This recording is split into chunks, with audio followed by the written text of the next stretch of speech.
Hey folks, welcome back to another episode of I'm Still Playing, the show where the gacha is brutal, the hollows are shady, and none of the protagonists ever seem to get therapy. Today we're talking about zzzero 2.0 story update. Now, if you've seen any of my earlier coverage, you know I'm a huge fan of ZZZ, and especially their story and their characters.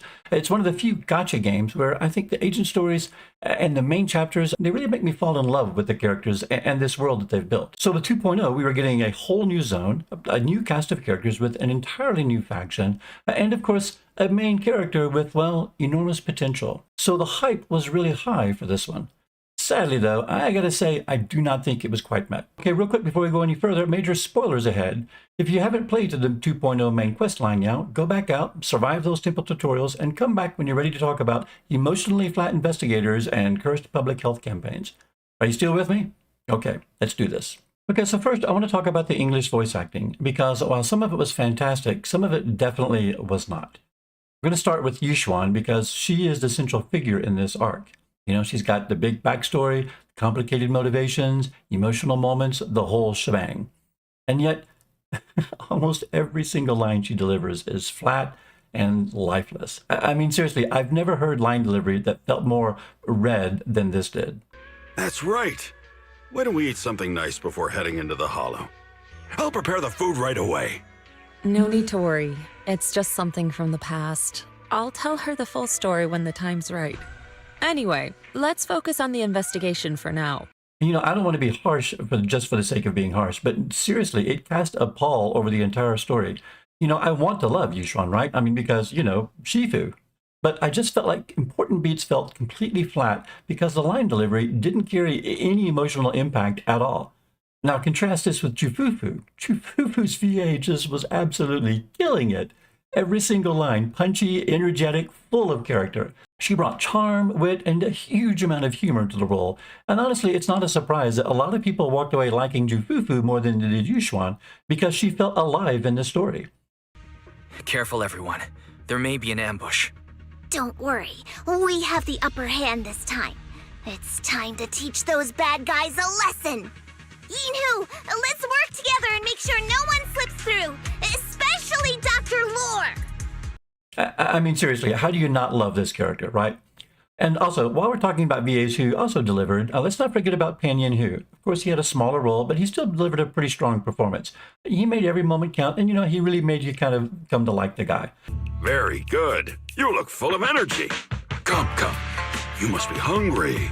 What would you like to eat? I'll cook something for you. Honestly, I think some of Pan Yin Hu's best lines were the ones that are given in combat. Have a taste of the Unc TS unique technique! Great stuff. All right, so let's move on to the story itself. And I want to say, how many times are we going to do this miracle cure turns you into a monster plot? Because honestly, that was probably my biggest complaint with the story itself. I just felt like I'd heard it before. I mean, literally, like 6 months ago. Remember Dina working for the Ravenloft family, turning people into sacrifices? And then Harumasa's agent story, where the doctor was treating the orphans in his care, but oh my God, secretly experimenting on them?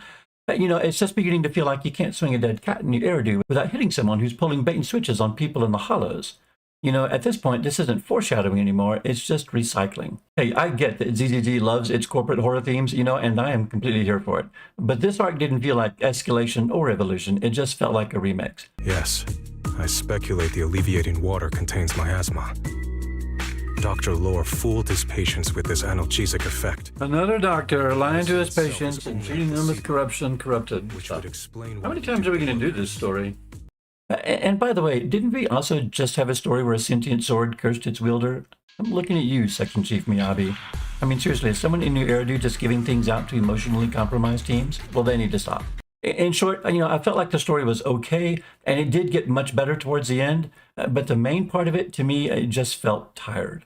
Okay, now I want to talk about one of my biggest pacing issues in this update, and that was the temple management system. Oh my God. Just as the story is finally starting to build a little bit of momentum, you're hit with this full-blown management system. I mean, like right in the middle. There's tutorials, there's menus, there's commissions, there's building upgrades, there's buying, there's selling. It's like the story screeches to a halt so that you can become junior temple property manager. Look, the temple system itself, it's not bad. In fact, I think once I get a pretty good handle on it myself, I'm definitely going to put together a guide. But, you know, it should have been an event, just like every other management system in the game. or at the most briefly introduced, and then moved on. But working the entire system right into the middle of the story arc, it just completely wrecked the pacing. And it's like you're watching a good superhero movie, right? And then halfway through, Agent Coulson comes over and pulls you to the side and says, okay, now let's spend some time going over the day-to-day operations of the Triskelion. No, let's not. I was busy trying to care for Yushwan, remember? Okay, so yeah, I've ragged on things so far, pretty much, but it's definitely not all shite. In fact, once you're past the tipple stuff, things definitely start to pick up. Pacing tightens a little bit, the stakes get more clear, you've got some great character-driven exploration in a new hollow zone, very satisfying boss encounter, and an absolutely over-the-top cinematic climax that reminds you why you play this game in the first place. And seriously, this is where Hoyoverse shines.